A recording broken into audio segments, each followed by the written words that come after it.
Petualangan timnas U17 Indonesia harus terhenti usai mereka dikalahkan Korea Utara dengan skor 6-0. Sebuah kekalahan yang tentunya sangat mengejutkan jika melihat performa dari Indonesia sebelumnya. Dengan kekalahan tersebut, membuat Coach Nova akhirnya sadar jika timnya masih belum sempurna. Maka dari itu, perombakan besar-besaran harus dilakukan agar nantinya timnas U17 semakin kuat dan bisa bersaing di level yang lebih tinggi. Apalagi nantinya Indonesia akan bermain di ajang Piala Dunia. Maka dari itu, Coach Nova saat ini memilih untuk mencari pemain baru, terutama pemain keturunan yang tersebar di Eropa. Tak membutuhkan waktu lama, kini ada beberapa pemain muda kelahiran Eropa yang siap membela tim Garuda. Lantas siapa saja mereka? Berikut ini adalah jawabannya.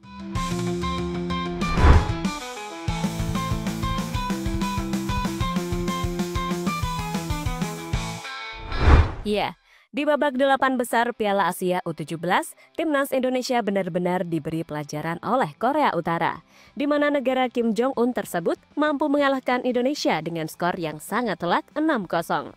Tak hanya menang dengan skor yang sangat besar, Korea Utara juga unggul segala-galanya. Entah itu soal organisasi permainan maupun kekuatan fisik dari para pemain.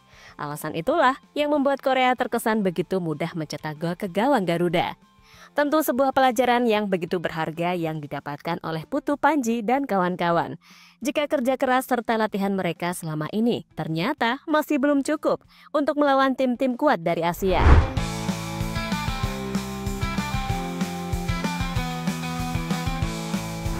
Lebih lanjut, kekalahan Indonesia atas Korea Utara memang dapat dikatakan anti klimaks di balik performa gemilang yang ditunjukkan oleh tim Garuda.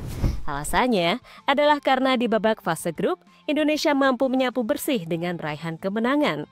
Masing-masing kemenangan tersebut diraih ketika melawan Korea Selatan, Yaman, dan Afghanistan.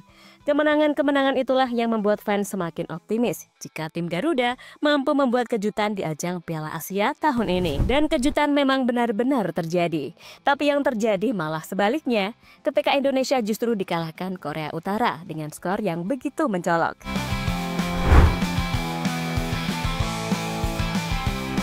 Dengan apa yang didapatkan oleh Indonesia ketika melawan Korea Utara, membuat Nova Arianto memilih untuk meminta maaf. Selain meminta maaf, pelatih berusia 44 tahun tersebut juga mengucapkan rasa terima kasih kepada para pemain karena telah berjuang di lapangan. Saya minta maaf akhirnya perjalanan kami di Piala Asia U17 harus terhenti di babak 8 besar. Pertama-tama saya sampaikan terima kasih sebesar-besarnya atas kerja keras semua pemain yang sudah berjuang untuk memberikan yang terbaik. Banyak pengorbanan dilakukan pemain, tetapi semua terbayarkan dengan kami lolos Piala Dunia U17. Termasuk semua staf pelatih dan official yang bekerja sangat keras dalam menyiapkan agar pemain bisa maksimal di setiap pertandingan. Pastinya semua punya peran masing-masing dalam kesuksesan tim ini meraih mimpi kami ke Piala Dunia U17, kata Nova Arianto dikutip dari CNN Indonesia. Usai minta maaf karena gagal membawa Indonesia lolos ke babak selanjutnya, Nova Arianto kemudian mengungkapkan soal rencana ke depannya. Yang pasti, rencana tersebut adalah untuk mempersiapkan tim sebelum bermain di Piala Dunia U17 pada akhir tahun mendatang. Kami melakukan evaluasi. Evaluasinya akan kami laporkan kepada PSSI. Setelah itu kami akan mencoba membuat roadmap rencana menuju Piala Dunia. Ya, kita akan lihat roadmapnya seperti apa dan kami sampaikan kepada PSSI. Semoga apa yang kami persiapkan ke depannya bisa membuat kami lebih maksimal dan pemain bisa lebih berprogres dan lebih siap untuk Piala Dunia nanti, kata Nova Arianto melanjutkan. Dengan melihat komposisi pemain saat ini dan melihat hasil saat melawan Korea Utara, tampaknya timnas U17 masih membutuhkan pemain yang bisa memberikan dampak besar di lapangan. Jika pemain lokal tidak ada, maka mencari pemain keturunan adalah solusi selanjutnya. Soal ini pastinya akan dilakukan oleh Nova Arianto. Bahkan dirinya siap jika seandainya harus belusukan ke Eropa untuk mencari pemain keturunan Indonesia. Soal pemain keturunan Indonesia, sejauh ini sudah ada beberapa nama yang layak untuk diberi kesempatan. Dan pemain-pemain tersebut saat ini sudah meniti karir dan mulai diandalkan di tim mereka masing-masing. Niklas Indra Muson. Pemain pertama yang layak untuk dipertimbangkan adalah Niklas Indra Muson. Berdasarkan penelusuran dari akun Instagram @football.indonesia, Niklas memiliki darah Nusantara. Dia merupakan pemain berdarah Solo, Jawa Tengah yang kini bermain untuk klub di Liga Norwegia, yakni Rosenborg Under 15. Berposisi sebagai penyerang, Niklas telah membukukan 5 gol dan 1 assist dalam 4 laga bersama Rosenborg Under 15.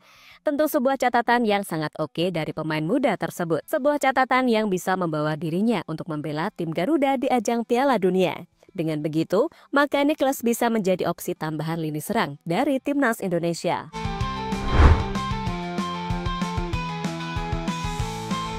Noah Steenbergen. Berikutnya ada Noah Steenbergen. Menurut sumber yang sama, Noah memiliki darah Indonesia dari sang ibu yang berasal dari Bandung. Pemain berusia 15 tahun ini memperkuat SCV Under 16 di Belanda dan berposisi sebagai seorang penyerang. Salah satu keistimewaan Noah Steenbergen adalah memiliki tinggi badan mencapai 180 cm. Sebuah postur yang bisa dimanfaatkan untuk melakukan duel-duel udara. Postur inilah yang bisa juga dimanfaatkan oleh Timnas Indonesia jika mereka mencari penyerang dengan postur tinggi. Karena seperti yang kita tahu, kebanyakan penyerang Indonesia memiliki postur pendek, sehingga untuk duel-duel di udara, mereka sering kewalahan ketika melawan bek-bek dari lawan.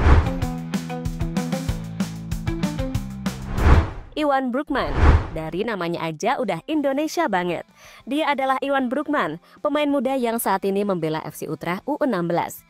Iwan Broekman dikabarkan memiliki darah Indonesia yang berasal dari sang kakek neneknya.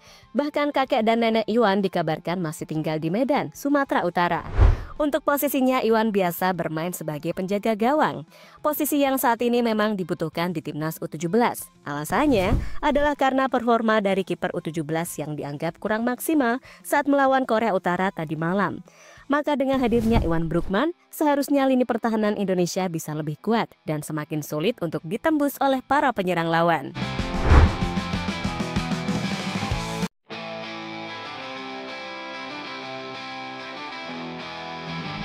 Lebih lanjut, soal peluang mendapatkan mereka harusnya akan sangat mudah karena Indonesia bisa mengiming-imingi mereka dengan bermain di Piala Dunia.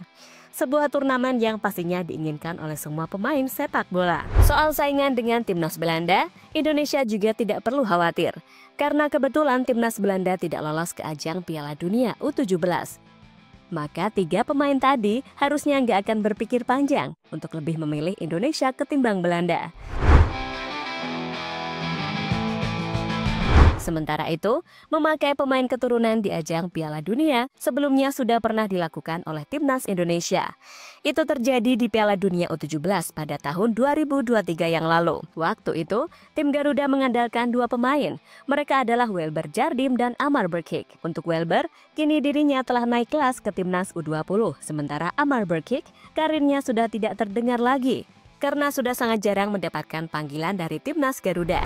Jadi itulah deretan pemain yang bisa menjadi pertimbangan PSSI untuk kemudian diajak bergabung ke Timnas U17 sebelum nantinya bermain di ajang Piala Dunia yang bakal diselenggarakan di Qatar.